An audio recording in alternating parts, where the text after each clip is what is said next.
కందిపప్పు ఇంత వేసుకోవాలి.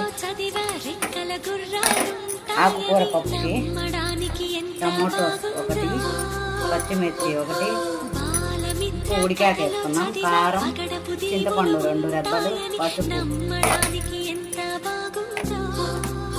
చుక్కకూర ఇది వేసేద్దాం.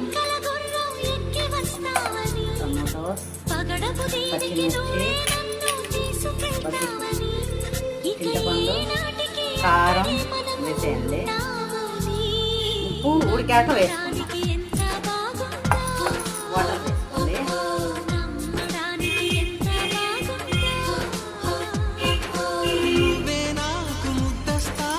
ఈ చెంబు వాటర్